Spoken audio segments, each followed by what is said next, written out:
Hiya. Um, so I'm going to get the bike ready to install. Oh, wife looks angry. Cat's happy. Oh well. So here's the bike and my son's little 50, which I've got a new carburetor come from for that as well. I'm in this little makeshift tent. I've had to install while we got the builders in doing the kitchen. Yeah, so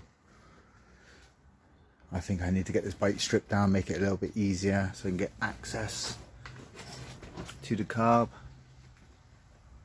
You can see some of the modifications I've done to the bike. It's looking nice. Still need to install that light. It's installed, but I need to wire it up, set it up with a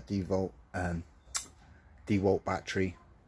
Use one of these things. See, I've got these lights that I bought off eBay for 14 quid attached to a D-volt battery. I'm going to work out something I can hide the battery somewhere under the seat, connect it up with a switch on the handlebars, so I will have a front light and rear light for when it gets dark. There's the new tyres. It's got a new front wheel, which is, I ordered a replacement for this front wheel down here that's buckled to match this rear one, but the rear one's a completely different colour gold than the front one. The front one's more like a bronzy gold. It looks really nice, but the rear wheel is fine. It's got a very slight buckle, but nothing major. If it gets more damaged, then I'll be looking at changing it for the same colour one as the front to match. I've also put wraps on the spokes, which looks pretty cool. I've wrapped the tank, which has gone a bit funny there from when I pressure washed it. I got some water under there, so I will be taking that off and rewrapping it and making it more permanent. Maybe glue the edges so no water can get up underneath. New brake cylinder, that's working great. Wrapped the swinging arm and the frame, and wrapped the exhaust pipe as well. So the bike's looking quite nice. I've got these hand guards on there, which have been a big help. I've already tested that out and hit a few branches and stuff and didn't even notice it this time. New handlebars. What else have I changed? Little bits and pieces. The straighter, you know, the gasket and all that sort of stuff. It works, but there's still big gaps there, which I filled in with silicone to stop the muck and dirt and everything getting into the straighter. That's helped. Now I don't have to remove the straighter when I pressure wash the bike, which was advised by the last owner. He says a lot of water gets in there and it fouls it all up. Best to remove it if you pressure wash the bike. Well, now I don't need to remove it because it's all sealed, and as far as I know, nothing can get in there. I haven't removed the straighter for a good 4 or 5 times. I've washed the bike and pressure washed it, and everything all seems to be good. There's my son's Lamborghini that I airbrushed years ago now. I'm looking at selling it. It's in immaculate condition. If anybody local, you know, anybody in Wales that want a ride-on car for their son or daughter, this has all been airbrushed in a Spider-Man theme. We don't look at superheroes and stuff in the same way as what we used to. My son used to love all the superhero stuff. Now Jesus is his superhero. He doesn't like the Spider-Mans and the Batmans and all that stuff anymore. But at the time when I painted this, he liked all that stuff. So if anybody's interested, let me grab a light, because in this light it doesn't do it justice, but in the sun I've added a pearl, different colour pearls, purple and blue, and I don't know if this camera is going to pick it up, but it's a bit filthy as well, a bit dusty, but in the sunlight it glows up all different colours. Yeah.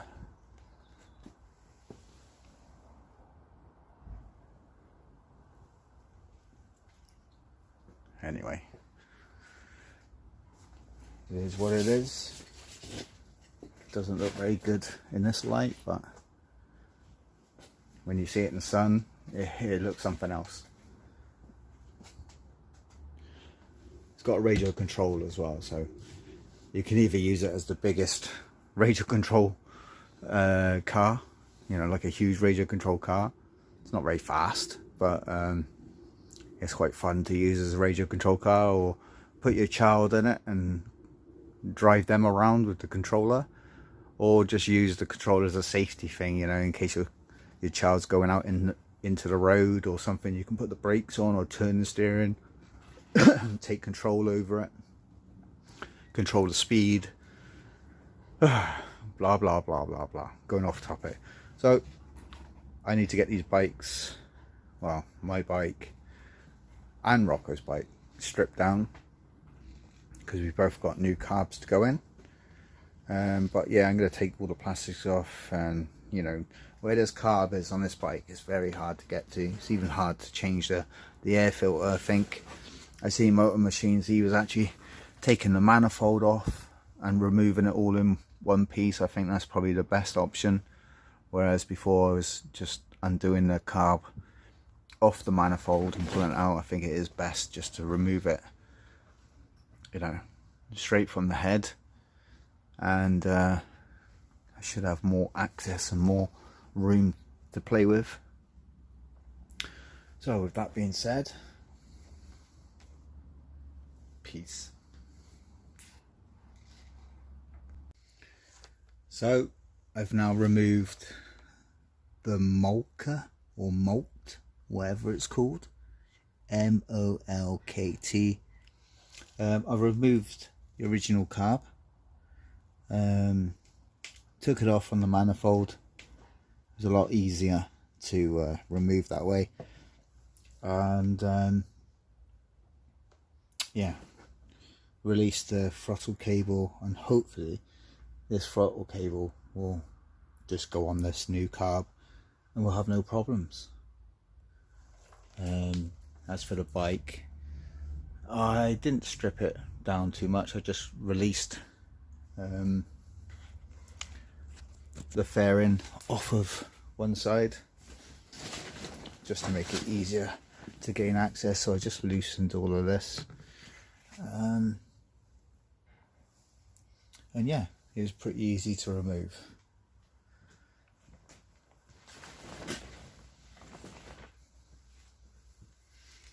So there's the old carb, and I'll just grab the new one so you can see it side by side, see what the difference is.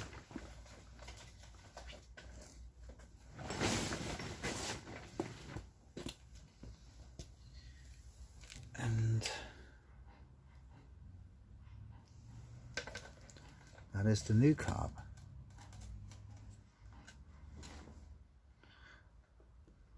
Size difference, it looks pretty much the same. If anything, this is actually looking a tiny bit smaller profile, which is better because it is a tight squeeze under there, so this should fit a lot easier.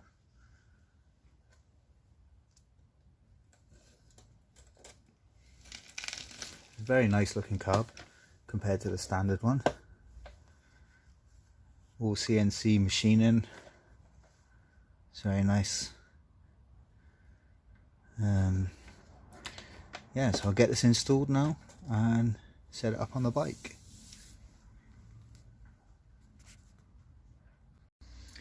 Okay, so I decided I wasn't going to go for this one, this filter to install on this new carb. I'm going to go with this deep state one.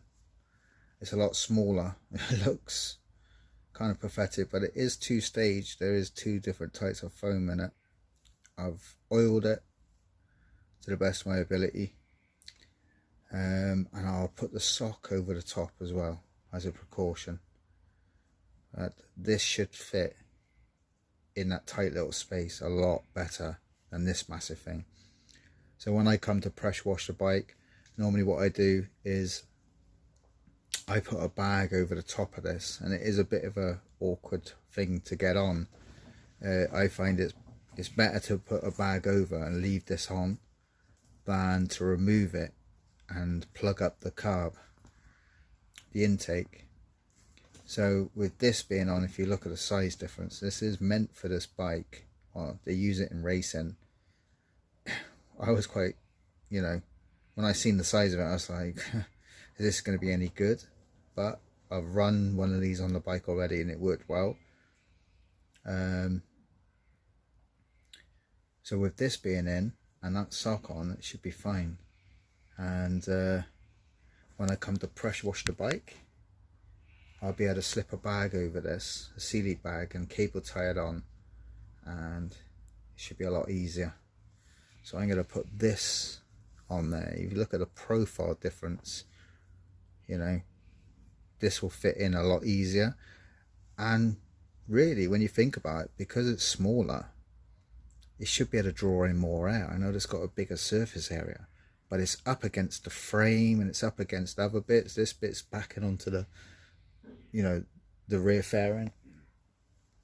This is going to have a lot more clear space around it, so in theory it should draw in more air.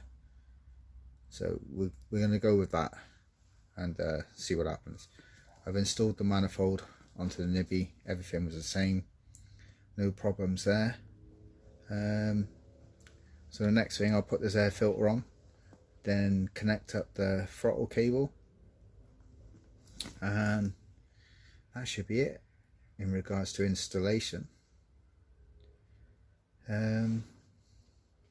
Yeah, so I'll crack on and I'll be back with the next segment. Peace. Hello. So I've got the air filter installed, the manifold installed, and I just put this sock over the top just to make sure. So this air filter is very small, but I've seen them on proper race bikes. I guess it does what it's meant to do. It is two-stage, and I just put this W Racing sock over the top.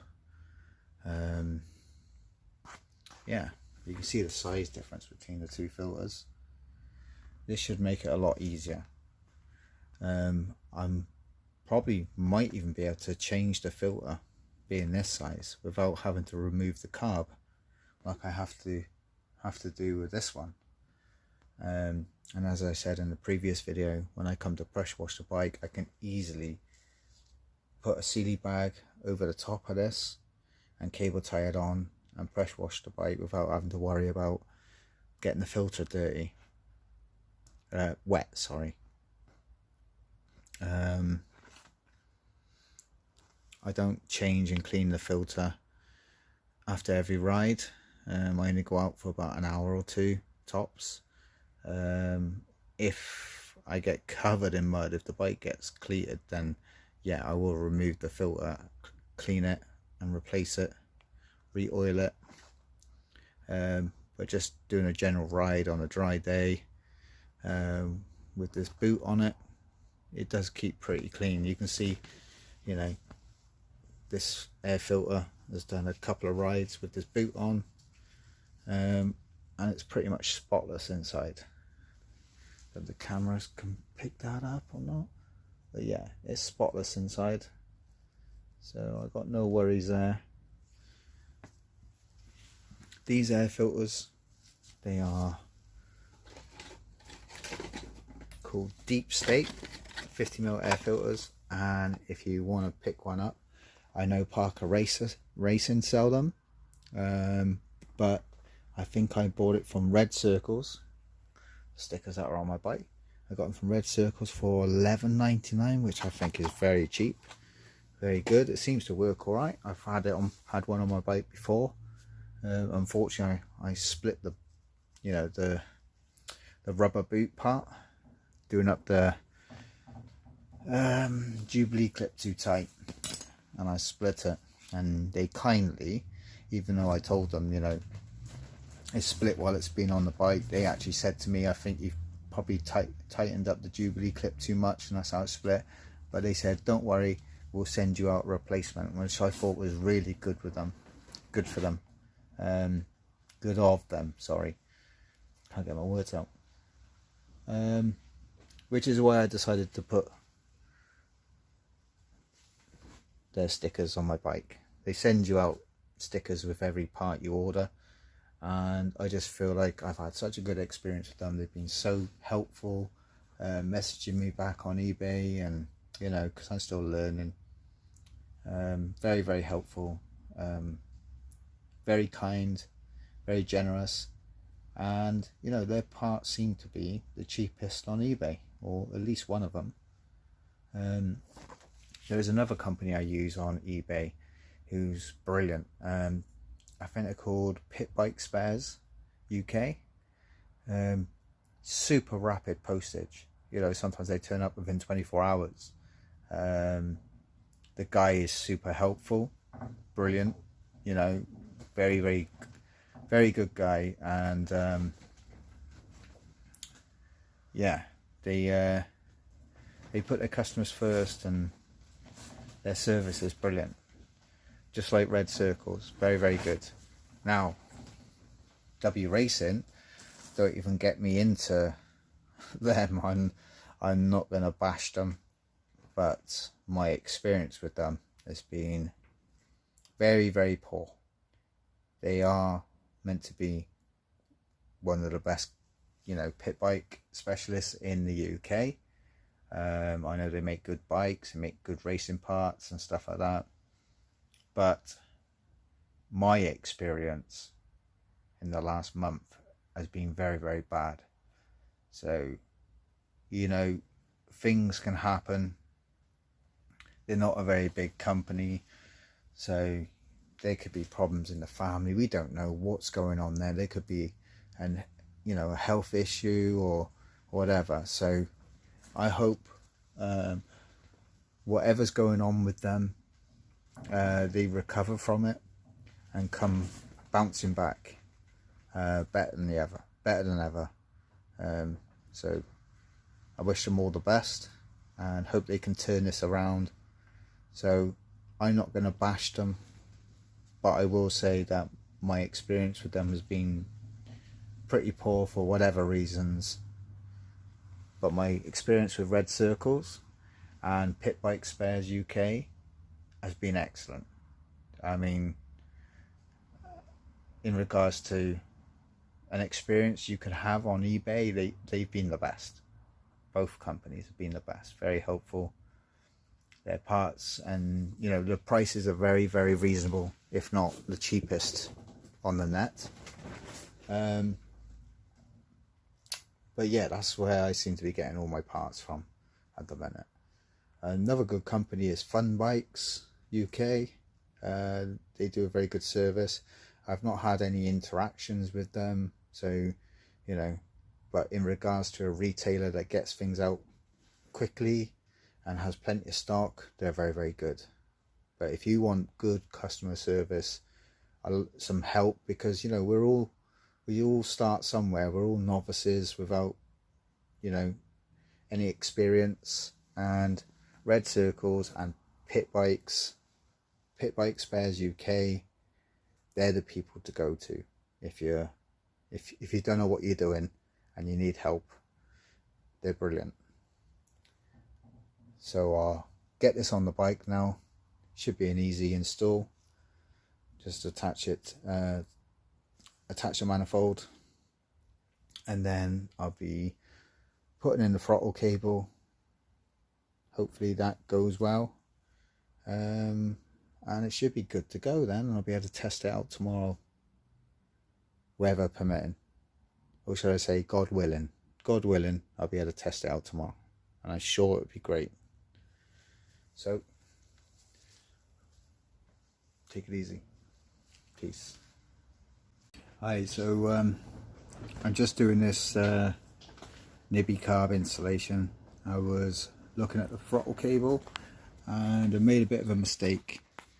So I've got this all wrong. This is not the way it goes. When I took it apart, I didn't really pay much attention, and I was like, this isn't right. This isn't right. It's not going to work this way. So I had a look at a couple of videos, and I've now seen how to do it. So what I need to take all that apart, put the needle in, the main jet needle, I think that's what it is, put that into the slide, and then thread that cable through that plastic piece there and hook it on to the slide. But to do that, I was trying to do it, you know, holding that spring in place. It's very difficult when it's attached to the bike.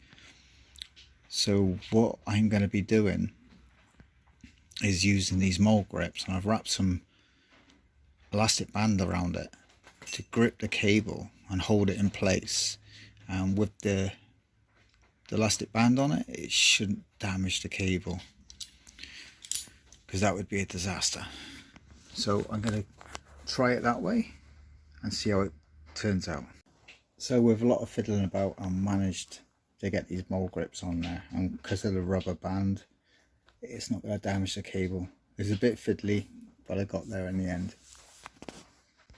Okay, with a lot of faffing about, trial and error, I couldn't do it the way it was, so now I've loosened the throttle cable and gave myself a little bit more wiggle room, and I managed to get it hooked onto there, and that little plastic retainer, whatever it's called, that's now hooked over the top, and it should be good to go. I should be able to install this now, finally. Oof. Well, at least I know how to do it now. So I got the throttle cable installed. I've now just put a couple of little cable ties on that boot. I don't know if it's going to help, but in my head it's going to stop anything from getting in there. I don't know if that's even possible, but I thought I'd just put some on as a precaution. And now I can attach it to the bike, and we should be done. And just apart from sort all these fuel pipes out, and it should be done. Right, so it's the next day. The carburetor is installed. I've been messing around with the tuning on it, trying to get like a sweet spot, but I think now it's ready to maybe go and take it for a little rip and see how it responds. I'm not expecting it to be perfect, because I haven't looked at the jet in or anything like that. It's just a tune on the idle screw, or the air screw, whatever you want to call it, and the idle. So yeah, it fits in there really nice. There's a lot more room. It is a slightly smaller profile than the motor, or whatever it's called, the other carburetor, and it's a lot nicer now with that smaller air filter. A lot of breather pipes. I'm not going to bother cutting these yet, just in case I have to do some modifications. Is it dripping fuel out of there? A little bit of fuel. Not sure why. But yeah, I've had to put the fuel filter on the other side, because the way this carb is set up, the fuel feed is down here. So the fuel filter's up here. Doesn't really make any difference. The throttle response seems a lot better. When I installed the throttle cable, I realized that the throttle cable was way too short, probably by about 10 mil, and I had this backed all the way up, so I couldn't actually make any more adjustment. So what I did is, I've seen a video on YouTube where they cut the shroud and cut away some of the metal, and then reinstalled it, and it gave them like a, you know, whatever you need basically, and it worked out really good. When I tightened it back up all the way up to the top, I've actually got the sort of the 2 or 3 mil play that I wanted, without it actually pulling the slide up. And when I let go of the throttle, you can hear it in the carburetor going dunk. You can hear it go all the way up, and when I let go, you can hear it drop to the bottom.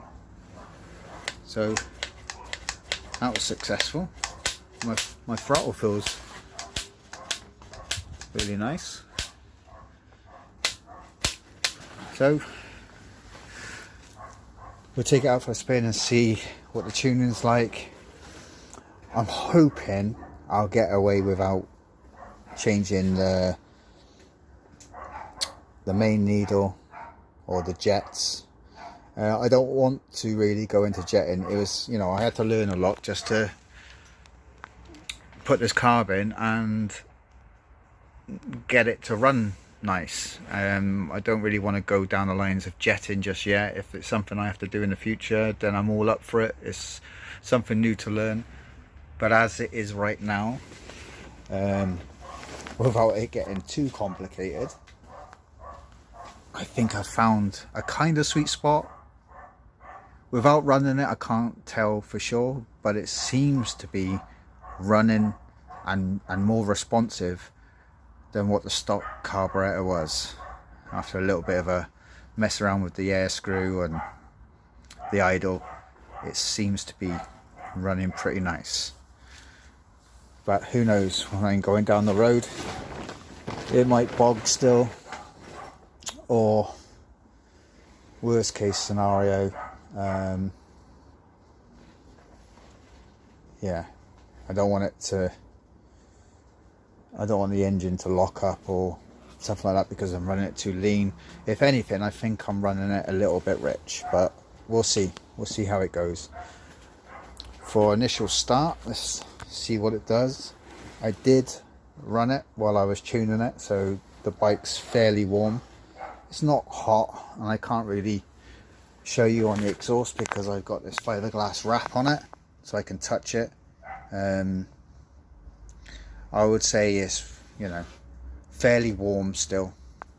It's not okay. If I put my hand on there, I can hold it on there for about 5 or 6 seconds, so it's still pretty hot enough not to have to use the choke. Let me just check this, make sure that choke is all the way in. Yep.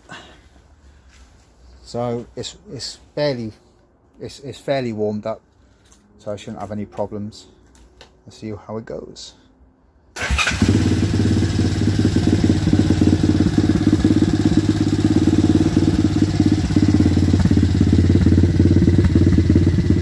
Any flames coming out, so apparently the flames coming out isn't because it's rich, it's because it's lean. But you know, some people say one thing and another person says another, so I'm not too sure, to be honest. The rich seems to make more sense, but you know, I don't know, but I haven't seen any flames. Let's do a little shot.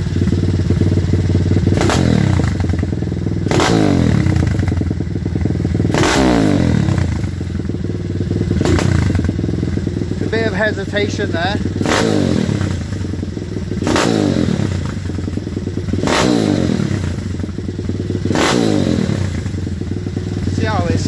hitting my tent, the exhaust is really coming out quick.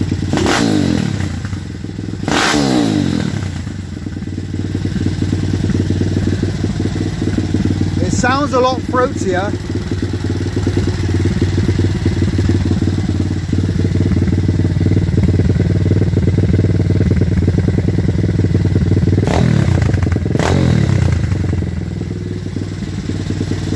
So I'm going to get ready, get my helmet on and take it for a little spin, take it over the field, down that path. How long is that path? I'm not too sure. It's probably about the length of maybe 2.5 football pitches, maybe close to 3 football pitches before I got to start braking. I also got to let out some pressure out of this front tyre because it was washing out quite a bit. I got too much pressure in it, and I think I got too little pressure in the rear tyre.